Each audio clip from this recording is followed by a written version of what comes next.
তো বাড়িতে ছিল মা কালীর পুজো, মানে আমাদের বাড়ির নিচে একটা মন্দির রয়েছে, সেখানে বাড়ির সকলে মিলে আমরা এই পুজোটা করি।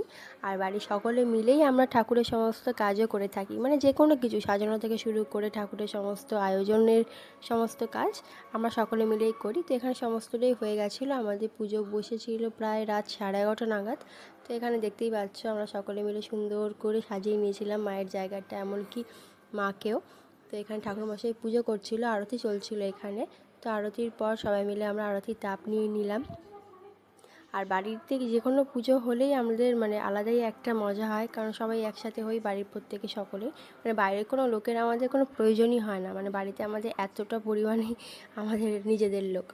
যাই হোক, এখানে পুজো হচ্ছিলো, সবাই মিলে বসে সেগুলোই দেখছিলাম, আর নিজেদের মধ্যে অনেক গল্পও হয়, যেমনটা হয় আর কি বাড়ির সকলে একসাথে হলে।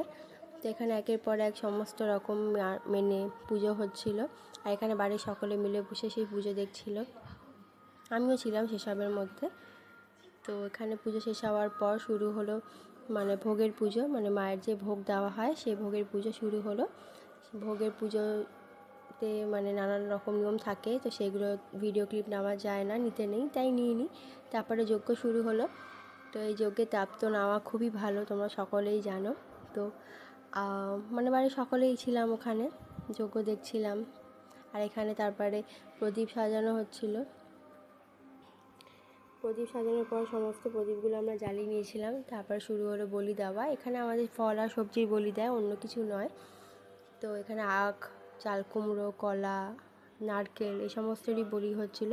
আর এটা ছিল হচ্ছে পরের দিনের যে ভাসানের পুজোটা হয় পরের দিন বিকালবেলা, সেটাই